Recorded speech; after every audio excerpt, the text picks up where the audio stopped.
बागवान भाइयों, नमस्कार। मैं डिम्पल पांचटा एक बार पुनः आप लोगों से सोशल मीडिया के फेसबुक प्लेटफॉर्म पर लाइव के माध्यम से जुड़ा हूं। आज का मेरा लाइव आने के पीछे का मकसद सिर्फ बागवानी की ही बातें, जो कि काफ़ी सालों से काफ़ी पॉपुलर हो रही है, आप लोग उसको सराह रहे हैं और उसका असर आप भी देख ही रहे होने पिछले 5 एक साल में। तो काफ़ी ज़्यादा असर, चाहे आप डिपार्टमेंट पे देखिए, चाहे सरकारों पर देखिए। आजकल का समय डिजीज़ मैनेजमेंट का, कौन कौन सी बीमारी आती है, कैसे हम स्प्रेज करें, क्या डालें क्या ना डालें, पीयर का क्या शेड्यूल रहेगा, सेब का क्या शेड्यूल रहेगा। तो आज इन सभी विषयों पर हम सिलसिलेवार तरीके से प्रकाश डालेंगे और ये फार्मर के लिए कहीं ना कहीं फायदेमंद होगा, क्योंकि हम अपने एक्सपीरियंस शेयर करते हैं। वो चाहे प्रैक्टिकली है, चाहे साइंटिफिकली है, जो भी हमारे को जानकारी है वो हम साझा करते हैं। तो आज का जो मेरा विषय है वो दो तीन चीज़ों पर ज़्यादा फोकस रहेगा हमारा। सॉइल पे, आपकी स्प्रेज पर, और तीसरा रहेगा किस तरीके से हम इन सारी चीज़ों को मैनेज कर सकते हैं, या जो भी होगी। तो अभी आजकल का अगर हम समय देखेंगे, बिल्कुल लो हाइट में जो काफ़ी ज़्यादा है, वहाँ तो ऑलमोस्ट हाफ इंच ग्रीन भी क्रॉस कर चुकी है कई जगह। तो जो हाइट है या मिडल है, कई जगह पे अभी सिल्वर टिप और ग्रीन टिप के आसपास है। तो बहुत सारे लोगों का था कि भाई अभी क्या स्प्रे करनी चाहिए। तो सबसे जो महत्वपूर्ण स्प्रे रहती है इस वक्त, वो तो रहती है हमारी एचएमओ की। अ, मगर यहाँ पर हम लोग, आप और हम सभी लोग एक गलती करते हैं कि हम ज़रूरी समझते हैं उसमें इंसेक्टिसाइड डालना। आप लोगों को ये ज्ञान होना चाहिए कि जो टीएसओ या एचएमओ है हमारा, वो ऑलरेडी ही इंसेक्ट का काम करता है। वो दम घोट के मारता है और उसकी फिल्म पूरी चढ़नी चाहिए, पूरे अच्छी तरीके से कवर कीजिएगा अपने पौधे को। और बहुत सारे लोगों के ये भी आएगा कि टीएसओ डाले एचएमओ, तो टीएसओ का जमाना टाइम चला गया, सॉरी। वो विंटर ऑयल था, अब समर ऑयल ही पड़ेगा हमारे। तो टीएसओ आप करें, सिर्फ आप इंसेक्टिसाइड सिर्फ एक शर्त पर डाल सकते हैं कि आपके पास अगर वुलियाफिड काफ़ी है, बगीचे में अभी भी दिख रहा है, तभी आप इसमें क्लोरोफोरिफॉस की 400 ml 200 लीटर पानी के हिसाब से स्प्रे कीजिए। अदरवाइज आपको डालने की कोई भी आवश्यकता नहीं है, बिल्कुल भी नहीं है। दूसरा, कि जो सिल्वर टिप और ग्रीन टिप के आसपास है, वहां कौन सी ऐसी फंगिसाइड करे। तो मेरी जो अपनी रिकमेंडेशन रहेगी, जो बहुत ही बढ़िया और सस्ता रहेगा, वो है हमारा सल्फर। जो सल्फर आता है उसको आप 600 ग्राम 200 लीटर पानी के हिसाब से अपने बगीचों में स्प्रे कर सकते हैं। चाहे वो स्कैब है, चाहे काफ़ी हद तक माइट को भी कंट्रोल करता है वो, और दूसरी अन्य जो भी फंगस होगी पौधे में कहीं भी, तो वो भी पूरी कवर हो जाएगी। तो आप यहाँ पर स्प्रे की सल्फर की स्प्रे कर सकते हैं, पियर में भी और सेब में भी। कि जब आपका लगभग 5% के करीब या उससे पहले, लगभग पिंक बर्ड जब कंप्लीट आ जाते हैं आपके बगीचों में, तो एक स्प्रे के लिए मैं हमेशा बोलता हूँ, वो होती है 1261 नाइट्रेट फॉस्फोरस। वो बूस्ट करने के लिए होती है, एनर्जी देने के लिए होती है। अगर वीक फ्लावर आ रहा है आपका, तो उसको बूस्ट करती है। और कोई ज़्यादा महंगा नहीं है, लगभग 150 के आसपास। पहले तो काफ़ी सस्ता आता था, 80 से 100 रुपए का किलो। आजकल महंगाई के साथ बढ़ गया है, तो 150 के आसपास वो आपको कॉस्टिंग करता है। 1 किलो 200 लीटर पानी में आप उसकी स्प्रे करते हैं, और मिस्ट की तरह स्प्रे करनी है, भिगोना नहीं है पौधा अपना। सिर्फ टीएसओ के लिए भिगोना है अच्छे से, सल्फर के लिए आप अच्छे से भिगो सकते हैं, मगर इसके बाद की जो स्प्रे होगी उसमें आपको पूरा पौधा भिगोने की जरूरत नहीं है। 1261 की आपकी ये स्प्रे, आप इसको बहुत ही ज़रूरी समझे, और ये बहुत ज़बरदस्त फायदे देता है। आपकी जो डंडी का साइज, फ्लावर का साइज, वो काफ़ी अच्छा इंक्रीज होता है। अब इसके बाद आती है आपकी जो स्टेज आएगी, वो आएगी आपकी कुछ लोग पिंक बर्ड बोलते हैं, कुछ उसको फ्लावर टाइम में बोलते हैं। तो जो पिंक बर्ड स्टेज है, एक्चुअल में वो पिंक बर्ड है कौन सी स्टेज है? तो आपको टाइम कौन सा पकड़ना है? जब आपके बगीचों में 5 से लेकर 10% के बीच का फ्लावर आए, तो वहां पर जो आपके पास अभी अवेलेबल है कुछ चीजें, तो आपके पास एक ऑप्शन रहेगा पिंक बर्ड की स्टेज का, जिंक 100 ग्राम चेलेटिड, बोरॉन आपका 200 से 250 ग्राम 200 लीटर पानी में। और कुछ लोगों को कॉर रॉट की प्रॉब्लम रहती है, जब आपका बीज अंदर से सड़ना शुरू हो जाता है, वो प्रॉब्लम बहुत ज्यादा ज्यादा देखी जाती है। वो ज्यादातर तब आती है अगर आपके फ्लावर और पिंक बर्ड के आसपास अगर मॉइस्चर रहे, बारिश आए, तो ज्यादा वो प्रॉब्लम आती है। कोई लोग तो बहुत ही ग्रसित रहते हैं इस चीज से। तो आपको उसमें आप स्कोर डाल सकते हैं, बेबिस्टीन डाल सकते हैं, उसी के साथ जिंक और बोरोन के साथ। और अगर आपको आप 12 61 की स्प्रे कर चुके हैं, तो आपको वहां पर कुछ और एडिशन करने की जरूरत नहीं। कई लोग यूरिया भी डालते हैं, तो आपको वहां डालने की जरूरत नहीं, क्योंकि आपने नाइट्रोजन और फास्फोरस पहले ही दे चुके हैं आप। अब बात आती है पीजीआर की। इस वक्त हमारे पास जो लीगल वे में मार्केट में उपलब्ध है वो है हमारा प्रोमेलिन, जो कि सुमिटोमो कंपनी ने लॉन्च किया है। तो बहुत सारे क्वेश्चन हैं, बहुत सारे डाउट्स है। तो बागवान साथियों, आप ऐसी भी कोई भी चीज अब स्प्रे ना करें जब डुप्लीकेसी आ जाती है और ओरिजिनल आपके पास अवेलेबल हो। तो आप जरूरी नहीं कि उसकी स्प्रे करें ही। तो डुप्लीकेट ना आपके पास बिल है, कल को 19 21 हो गया तो आप क्या करेंगे? अभी बात आ रही है 16,000 रुपए कीमत, बहुत ज्यादा, बिल्कुल बहुत ज्यादा है, मुझे भी लग रहा है ज्यादा है। और अभी भी मेरी बात कंपनी के साथ जो चली है कि हम ये बोल रहे हैं कि इसको 12,000 के आसपास स्टेबल करने की कोशिश की जाए। प्रोमेलिन के रेट 12,000 के आसपास मुझे लगता है कि काफी है। इसके लिए भी हम प्रयासरत रहेंगे। अब अगली जो बात आती है हमारी पीजीआर की स्प्रे करने का तरीका, या कैसे कैसे क्या क्या करेंगे हम। तो हमेशा बागवान साथियों याद रखना कि जब भी आप पीजीआर की स्प्रे करते हैं, तो आपको एक बात का ध्यान रखना है कि जो फ्रेश वाटर है उसी को इस्तेमाल करें। स्टोर्ड वाटर को आप अवॉइड करें, फ्रेश पानी भरे उसी से आप स्प्रे करें। क्योंकि स्टोर वाटर का पीएच हाई हो जाता है और दवाई इतनी कामयाब नहीं होती है, बिल्कुल भी नहीं होती है। तो इसीलिए आपको फ्रेश वाटर इस्तेमाल करना है। और स्प्रे को आप थोड़ा सा, मुझे ये लगता है कि बैटरी वाली जो पिट्ठू करते हैं उससे इतनी अच्छी हो नहीं पाती है। इसलिए जो इंजन लगा पिट्ठू स्प्रेयर आता है, या उससे कीजिए, या पावर स्प्रेयर आप बिल्कुल लोअर प्रेशर पे फॉग गन से कीजिए, जो मिस्ट डाले और थोड़ा जल्दी जल्दी करे। क्योंकि आपको लगभग जहां आपके 2 3 ड्रम पड़ते हैं, वहां आपको एक ड्रम में स्प्रे करनी पड़ेगी। अब बड़ा क्वेश्चन आ रहा था, इसमें भी कमेंट्स आ रहे हैं और ऐसे भी फोन आते हैं कि डोज क्या है। जो कंपनी ने रिकमेंडेड डोज दिया है वो लगभग फुल ब्लूम पे आपके 250 ml का डोज रिकमेंड किया है। और मैं मानता हूं कि प्रैक्टिकली, और आप लोग भी मानेंगे कि ये पॉसिबल नहीं है, क्योंकि हमारे और उनकी कंडीशन में फर्क है। और हमारा जो प्लांट है उसमें 1 1 महीने तक फ्लावर ही चलता रहता है, ज्यादा भी चला जाता है कई बार, अगर ड्राई कंडीशन हो 1.5 महीने तक फ्लावर आते रहते। तो हम कौन सी आइडियल सिचुएशन माने? तो मुझे ये लगता है कि आपको स्प्लिट डोजेज में डालना पड़ेगा। और स्प्लिट डोजेज में और सिंगल डोजेज में आपको क्या ध्यान रखना है? स्प्लिट डोजेज में अगर आप जब डालते हैं तो इसको लगभग 60% के आसपास आप पहला डोज डालेंगे, 125 ml के आसपास। जो सेकंड डोज डालेंगे वो 90 to 100 के आसपास आप इसको डाल सकते हैं। फिर कई लोग इसको 3 उसमें भी कर सकते हैं। आप 60 पर 100 ml डालिए, 200 लीटर पानी की रिकमेंडेशन होगी ये। और लगभग 100 पे सेकंड एप्लीकेशन 100 ml की, और उसके बाद पीनट के आसपास एक आप 100 ml की और डाल सकते हैं। अब बात आती है कि जो हमारे बड़े पौधे हैं, रॉयल के पौधे, उसको कैसे हम कवर कर गए। 100% तो कवर नहीं हो सकता हमारे से, क्योंकि हमारी कंडीशन बड़ी अलग है। तो आपको, मुझे ये लगता है कि जो 80% के आसपास जब फ्लावर आता है आपका, कुछ पहले छूट गया कुछ बाद में छूट जाएगा, कोई इशू नहीं, इतना चलेगा। तो 80% के आसपास आप 250 ml का डोज पूरे ऑर्चर्ड में आप स्प्रे कर सकते हैं इसका। और इसके साथ साथ एक क्वेश्चन और आता है लोगों को खाद डालने से संबंधित। तो जो अगर सॉइल मैनेजमेंट की हम बात करें, अब आपका, जब आपका ग्रीन टिप और सिल्वर टिप के आसपास का समय आ जाता है, तो इसका मतलब आपके 20 1 दिन रह गए फ्लावर आने में, सिल्वर टिप ग्रीन टिप के आसपास। तो इस वक्त नाइट्रोजन अप्लाई करने का आपके पास बहुत समय, अच्छा समय है, मॉइस्चर भी अभी अवेलेबल है, कुछ दिनों पहले भी बारिश हुई है।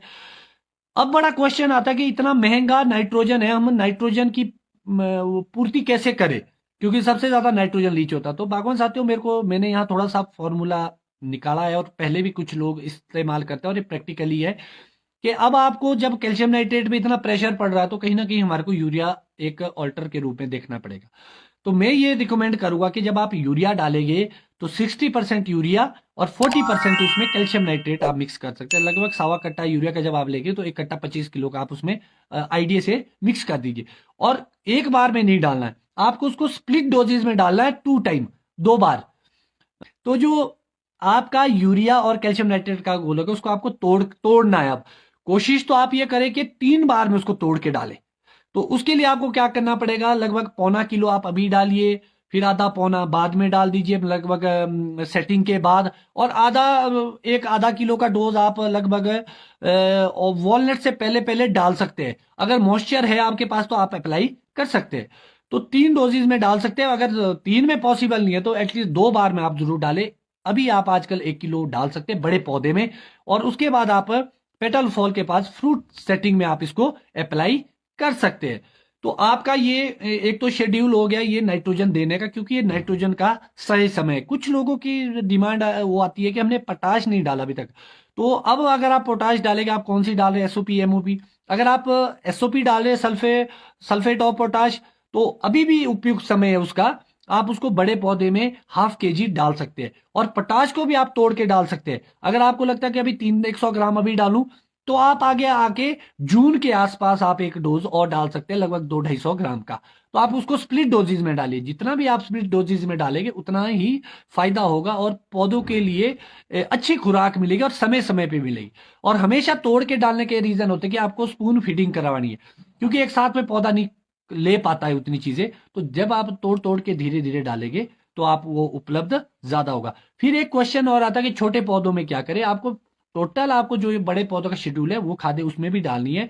सिर्फ आप ये काम करेंगे, जो आपके छोटे पौधे लगे हैं उसमें आप हर 15-20 दिन में, चाहे आप कैल्शियम नाइट्रेट 1-1 चम्मच डालिए, 2-2 चम्मच डालिए, मगर डालिए जरूर। 1-1 चम्मच भी बहुत है, बिल्कुल थोड़ा सा 10-10, 15-15 ग्राम करके स्प्लिट डोजेज में आप उसको डालते रहे, जितनी मर्जी बार डालिए पूरे ग्रोइंग सीजन में।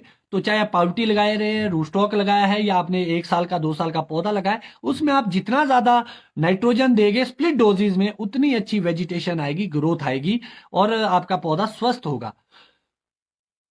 अब एक क्वेश्चन आया गोबर का, तो आप गोबर भी आजकल अप्लाई कर सकते हैं। गोबर से वॉशर रिटेन होगा और बहुत अच्छे फायदे आपको मिलेंगे।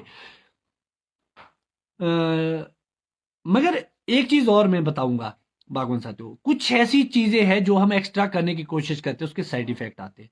वो आता है आपका अभी इंसेक्टिसाइड करना। मेरी आपसे हाथ जोड़ के विनती है कि आप हो सके तो 99% अवॉइड कीजिए इंसेक्टिसाइड को, मत कीजिए। इंसेक्टिसाइड की स्प्रे मत कीजिए। अभी जितने भी फ्रेंडली कीड़े होंगे वो अभी पैदा हो रहे हैं और आप उसको मार देंगे, चाहे हमारी फ्रेंडली माइट है, चाहे आपके तोता मामा है, चाहे अदर कोई भी है। प्लीज आप इंसेक्टिसाइड का इस्तेमाल इस समय पर ना करें। ना आप शॉपकीपर की सुने, ना आप कंपनी मैन की सुने। सिर्फ आपके अगर वुलिया फीड की बहुत प्रॉब्लम है तो इमरजेंसी में आप स्प्रे कर सकते हैं क्लोरीफोरिफॉस की, अदरवाइज आप ना करें। और इसके साथ साथ मैंने आपको थोड़ा सॉइल के बारे में बताया, और एक और महत्वपूर्ण बात है कि हम खर्चा कहां कर सकते हैं।